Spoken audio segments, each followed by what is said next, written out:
Hello everyone, मेरे channel में आप सबका स्वागत है। पिछले पार्ट में बिल्बो की जर्नी शुरू हो गई थी और आगे बढ़ते हुए उन्हें रात हो जाती है और फिर वो रात को एक पहाड़ी पर रुकते हैं। तब वो किसी की आवाज़ सुनते हैं।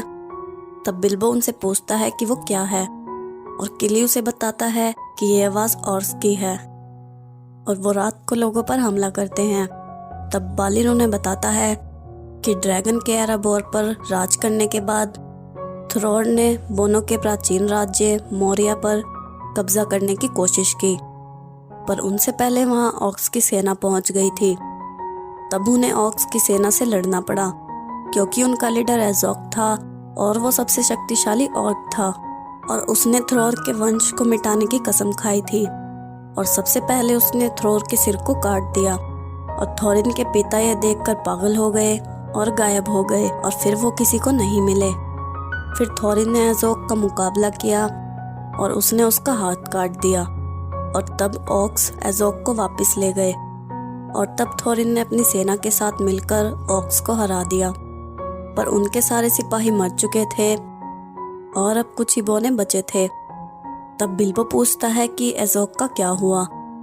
थोरिन को लगता है कि एज़ोक मर चुका है, पर ऑक्स उन पर नजर रखे हुए थे। दूसरी तरफ हम देखते हैं रेडेगास्ट को, जो अपने जंगल ग्रीनवुड को चेक कर रहा था क्योंकि उस जंगल में जानवर मर रहे थे और सब चीजें सड़ रही थी। और तब उसे एक जानवर मिलता है जो मरने की हालत में था और वो उसे अपने घर ले जाता है और उसका अलग अलग तरीकों से इलाज करता है, पर कुछ भी उस पर काम नहीं करता। तब उसे पता चलता है कि किसी ने उस पर काला जादू किया है। तभी उसके घर पर बहुत बड़ी मकड़ियाँ आने लगती हैं और वो अपने जादू की छड़ी से उसका स्टोन निकालता है और उस जानवर से जादू को बाहर निकालता है और तभी सभी मकड़ियाँ वहाँ से चली जाती हैं और एक चिड़िया उसे बताती है कि वो मकड़ियाँ पुराने किले से आई हैं और फिर रेडेगास्ट पुराने किले में जाता है। दूसरी तरफ थोरिन रात बिताने के लिए रुकता है, पर गैंडाल्फ उसे आगे चलने को कहता है और वो कहता है कि वो एल्फ से मदद मांग सकते हैं और उनके पास जो नक्शा है उसमें सीक्रेट डोर ढूंढने के लिए लॉर्ड एलरोड उनकी मदद कर सकते हैं। पर थोरिन कहता है कि जब एरेबोर को ड्रैगन ने लूटा और जब मोरिया पर ऑक्स ने हमला किया तब एल्फ्स ने उनकी मदद नहीं की, तो अब वो एल्फ्स के पास नहीं जाएगा। और गैंडाल्फ वहां से गुस्सा होकर चला जाता है और रात को वो खाना खाते हैं। तब बिल्बो फिली और किली के पास खाना लेकर जाता है और तब वो देखता है कि उनके घोड़े गायब हैं।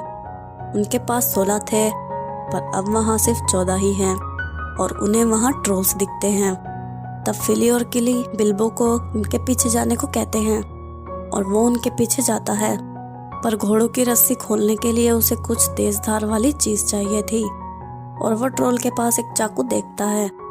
जब वो उसका चाकू निकालने जाता है तब वो ट्रोल उसे पकड़ लेता है और उसे खाने के बारे में सोचता है। तभी वहाँ पर बोने आते हैं और उनसे लड़ने लगते हैं और बिल्बो भी ट्रोल्स का वो चाकू लेकर रस्सी को काट देता है और घोड़ों को वहां से भगा देता है। तभी ट्रोल्स उसे पकड़ लेते हैं और बोनों से उनके हथियार नीचे गिरने को कहते हैं। फिर वो बोनों को भी खाने की तैयारी करते हैं। तब एक ट्रोल उन्हें कहता है कि उनके पास पूरी रात नहीं है और सुबह होते ही वो पत्थर के बन जाएंगे। जब बिल्बो उनकी ये बात सुनता है तो वो उनका ध्यान भटकाने लगता है और इतना सूरज उगता है और तभी गैंडाल्फ वहां आता है और वहां रखे पत्थर को तोड़ देता है, जिससे सूरज की किरणें उन ट्रोल्स पर पड़ती हैं और वो पत्थर के बन जाते हैं। फिर उन्हें वहां ट्रोल्स की गुफा मिलती है जिसमें बहुत सारा सोना था और एल्फ्स की तलवारें थी। जब गैंडाल्फ को वहां एक और तलवार मिलती है जिसे वो बिल्बो को देता है और वो तलवार भी एल्फ्स ने ही बनाई थी। वो नीले रंग की होती है। जब ऑर्क्स या गॉब्लिन उसके पास होते हैं तभी उसके पास रेडेगास्ट आता है और उसे बताता है कि ग्रीनवुड बीमार है और उस पे काला जादू छाया हुआ है और वहाँ बहुत बड़ी मकड़ियाँ भी हैं जो आई हैं पुराने किले यानी डोल गुलडोर से।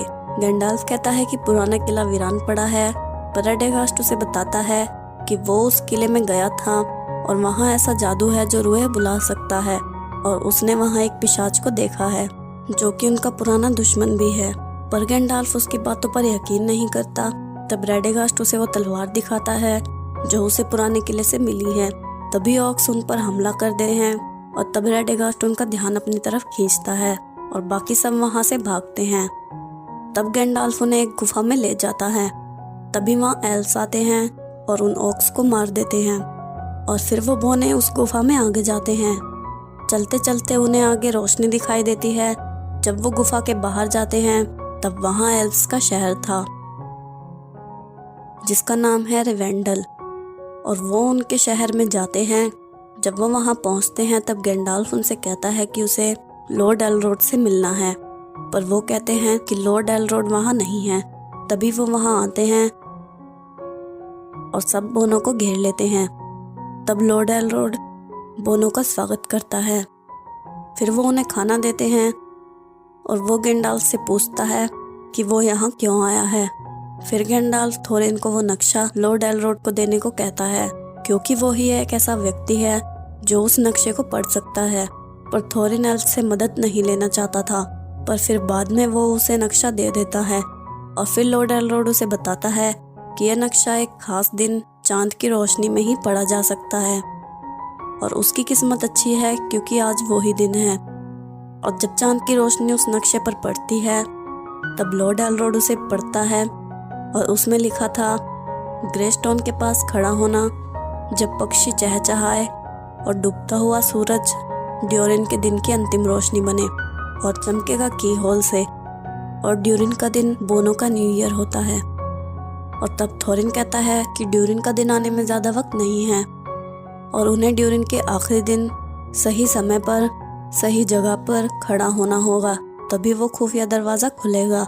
तब लॉर्ड एलरोड को उनके रिवेंडल आने की वजह पता चल जाती है और वो उन्हें एकांत पर्वत पर जाने से मना करता है और गैंडाल्फ से कहता है कि वो अकेला जादूगर नहीं है जो मध्य धरती का पहरा दे रहा है। और दूसरी तरफ वो और अपने मालिक के पास जाता है और उसका मालिक एज़ोक ही था और वो उसे बताता है कि उसने बोनो को खो दिया और एल्स ने उसके साथियों को मार दिया।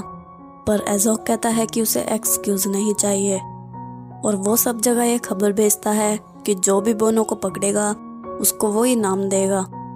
दूसरी तरफ बिल्बो को रिवेंडल बहुत अच्छा लगने लगा था। वो उसे देख रहा था। तब वो एक पेंटिंग में एक रिंग देखता है जो उसे अपनी तरफ आकर्षित करती है, क्योंकि रिवेंडल बहुत सुंदर था।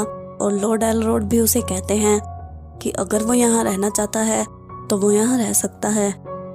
फिर रात को गैंडाल्फ लॉर्ड एलरोड से उनके एकांत पर्वत पर जाने की बात करता है, पर लॉर्ड एलरोड उनके इस फैसले के खिलाफ था और वो कहता है कि थोरिन के परिवार में सोने के प्रति एक बीमारी है जो उसके दादा और उसके पिता को भी हुई थी। और वो गैंडाल्फ से कहता है कि क्या उसे भरोसा है कि वो बीमारी थोरिन को नहीं होगी। और थोरिन उनकी सारी बातें सुन रहा था और लॉर्ड एलरोड उसके फैसले की वजह से वहाँ लेडी गैलेड्रियल को बुलाता है और सारुमान को भी बुलाता है। और सारुमान भी उसके एकांत पर्वत पर जाने के खिलाफ था, पर गैंडाल्फ उनसे कहता है कि स्मोक किसी का भी दोस्त नहीं है और अगर वो उनके दुश्मन की मदद करेगा तो पूरी मध्य धरती को उससे खतरा है। पर सारुमान कहता है कि उनका कोई दुश्मन नहीं है और जो था वो उसे पहले ही हरा चुके हैं और अब वो अपनी शक्ति हासिल नहीं कर सकता। पर गैंडाल्फ उससे कहता है कि क्या उसे इस बात की चिंता नहीं कि बोनो की बनाई आखिरी अंगूठी ऐसे ही गायब हो गई और 7 अंगूठियों में से 4 ड्रैगन्स ने हथिया ली, 2 अंगूठी साउरॉन ने छीन ली थी और जो आखिरी अंगूठी है उसका किसी को कुछ पता नहीं है। पर सारुमान कहता है कि बिना आखिरी अंगूठी के उन 7 अंगूठियों की उनके दुश्मन को कोई कीमत नहीं है। बाकी 7 अंगूठियों को नियंत्रण में करने के लिए उसे वो एक अंगूठी चाहिए होगी और वो अंगूठी बहुत साल पहले ही गायब हो गई थी। तब गैंडाल्फ उसे बताता है कि ग्रीनवुड में काले जादू का साया है और जो लोग वहाँ रहते हैं वो कहते हैं कि डोल गुलडोर में एक जादूगर रहता है जो रूहें बुला सकता है। पर सारुमान उसकी इस बात पर यकीन नहीं करता। तब गैंडाल्फ उसे वो तलवार दिखाता है जो रेडेगास्ट ने उसे दी थी और दूसरी तरफ वो बोने वहाँ से चले जाते हैं क्योंकि उन्हें पता था कि लॉर्ड एलरोड और बाकी सब उन्हें रोकने की कोशिश करेंगे। इस वीडियो में इतना ही गाइस। वीडियो अच्छी लगी हो तो चैनल को सब्सक्राइब और वीडियो को लाइक कर दो। अन्योंग एवरीवन।